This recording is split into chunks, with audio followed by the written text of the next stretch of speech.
Hello, hello! Happy Thursday. Can you believe it's almost Friday? It's almost the weekend, the freaking weekend. This week went by really fast for me. So it's already Thursday. And you know what that means? I'm on Twitter. So I have 4 questions for you as well as a journal topic. And I also have a thank you at the end. So stay tuned for that. Without further ado, first question. Hey, Katie, how can you tell whether your friends are toxic friends or not? I thought this is a great question because I talked about it a lot before. I have a video on it from way back in the day called Toxic Friends. And in that, I talk a little bit about how people can be like emotional vampires and they can just bring you down. And it's, as much as we can, it's best to try to distance ourselves from those people or protect ourselves from them in some way. So the best way to tell, and if you're curious about that video, search for it on YouTube, just Toxic Friends Katie Morton, and you'll find it. But to tell if they are or not, the easiest way for me, and those of you who have different thoughts about it, as always, let me know below. But I always tell my clients, and even myself, the best way to tell if someone is toxic is after you've been with them, or even, well, okay, after you've been with them, are you exhausted? Like, oh my God, that was so long. Or when you're going to see them, are you like, I just really don't feel up to that today. I just can't. I don't have anything left to give today. Like, you feel the resistance because your mind knows how horrible and exhausting it can be, and they just don't want to deal. So those are the 2 best tips that I can offer up. And if any of you have them, let me know. Okay, question number 2. Hey, Katie, how do I start with a new therapist? Good question. Do I have to tell them everything I have already talked about? I signed a release form that my therapist has. What do therapists tell other therapists when transferring a client? Thanks so much. But this is a great question. This isn't something that I've talked about before. So that's amazing because I feel like I've talked about a lot of things. So the way that this works, for any of you who are like, what are they even talking about? Releases? When you switch therapists, each therapist usually, or they'll fax one to the other, they have you sign a release saying, let's say it's me. I, Katie Morton, allow my therapist such a such to talk to my new therapist such a such, and usually they're good for like a month or 2, or at least mine are that I have my clients sign. They're only good for like a year, maybe 6 months. Usually we want to revisit. I want to make sure it's still okay to talk about them, but talk to them about what's going on. Because there's really, once you've switched over, after I've talked to that therapist once or twice, there's really no other reason for me to communicate with them. So that's why there's a limit. What we talk about is usually why you came to therapy, what you've been working on, and just kind of the bare bones, basic story about what brought you to therapy and what we've been, working through. So, your relationship history, your school history, your family history, what things you've been struggling with recently, what things you've been doing really well with. And that's really about it. If there's anything specific that you want your new therapist to find out, let them know and say, make sure you ask them about this. I don't want to rehash it, but I think it'll be great for them to tell you about, the camping trip I had when I was 8, or whatever you're wanting them to talk about. But that's really it. It's honestly so that we can try to smoothly transition you. I know it's not the same, but you don't have to talk about everything again. You don't have to start over. They should be able to contact your other therapist and talk for a little bit and get up to speed. Okay?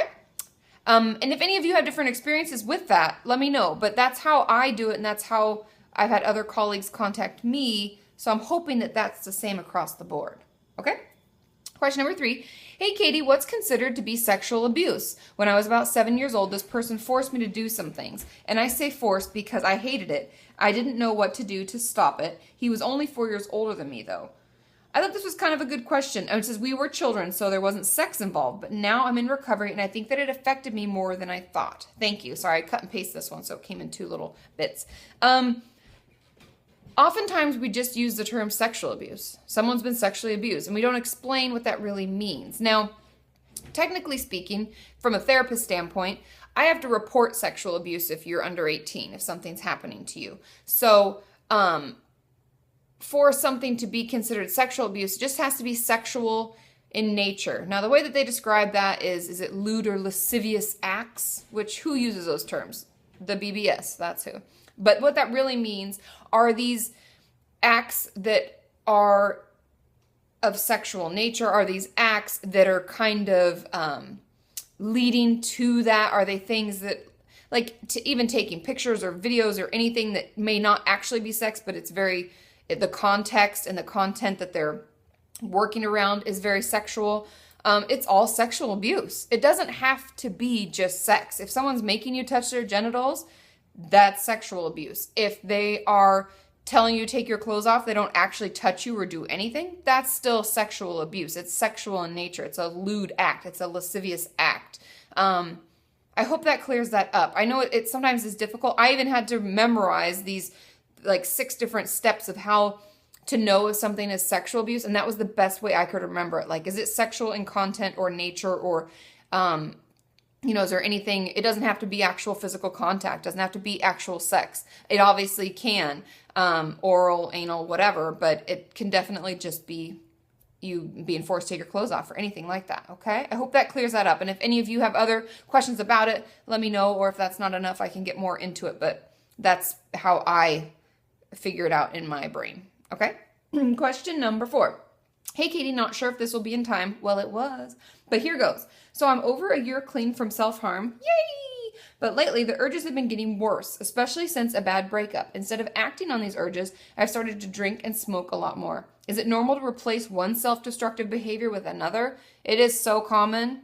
Oh my goodness, if I had $1 for every time a client switched into doing something else, I'd be so wealthy I could maybe buy a house in LA, and that'd be amazing. It's very normal. And the reason being, it goes back to why I say that we have self-harm or eating disorder urges in general, is it's used as a coping skill. So we're doing it as a way to cope. Now, if you remember my old video, I talked about, I think it's just called drug and alcohol abuse. You can look for it on YouTube and find it. I talk about how it's still a coping skill. So we're really just swapping coping skills. And that's why in recovery, why I talk about using different ones when we have to use like 5 or 6 of our healthy coping skills to replace the one urge for cutting, because we're swapping these coping skills. And so when we use, and I don't know, I'm just making a guess here, that you may use self-harm as a way to kind of numb out or space out or get out of your head and like go someplace else. Because when we drink and smoke pot a lot, we're not really ourselves. We kind of have a hazy memory and we're not really clear, and it might be serving the same purpose. So I would encourage you to try the same distraction techniques that have worked for your self-harm. Try some new coping skills. If you're looking for some, Calorique has some great distraction tips on her Tumblr. If you don't know Calorique, you can look for her on Tumblr. Also, I'm trying to think of which one of my videos. I think all of my self-harm videos have some distraction techniques and tools below, as well as in the video. So if that may help give you some new ideas. But some of the ones off the top of my head are like going for a walk, playing with animals, calling a friend, journaling, listening to music, coloring, painting your nails, doing anything like that. Watching TV, anything that can distract you, that keeps your mind going. Maybe even organizing your closet. I don't know, whatever works for you. Okay, now here's a journal topic that I got from the website yesterday, and I saved it. So thank you, Rachel, for that. The journal topic says, hey, Katie, so this isn't a quote, but it's really a mental exercise that has really helped me feel grounded. I thought we could all benefit from this one. It's from an article called How to Beat Panic Attacks, 3 Simple Mindfulness Techniques. If, like me, you find that closing your eyes makes you panic more, open your eyes and start acknowledging your surroundings. Say hello to your hands, to your feet, to the ground, to the ceiling, a chair, a tree, or anything that you spot all around you. If you feel like this is ridiculous, it is. Allow yourself to chuckle, have a sense of humor about it. And Rachel says, it may sound ridiculous, but it's really helped me remember where I am and be more conscious. I think this is a great tool, especially for those of us who struggle with anxiety or panic attacks, or if we even find ourselves dissociating. This is a great grounding technique. So I would encourage you to rewind the video a little bit and write that down so that you can remember it. And when you need it, right? Put it in your phone or something. Okay, and I also want to thank Megan for making a wonderful video about me on YouTube. She tweeted me the link on Twitter, and it can be found on my channel. If you've ever looked, I have playlists, and down in my playlist, there's one that's called Kind Words from Others, and I put it in there. So thank you so much, Megan. That really made my day. I love getting videos and things from you guys, so keep them coming. I will see y'all tomorrow because it's Fun to Live Friday, and I'll be on Facebook. So ask your questions there, and I'll see you then. Bye!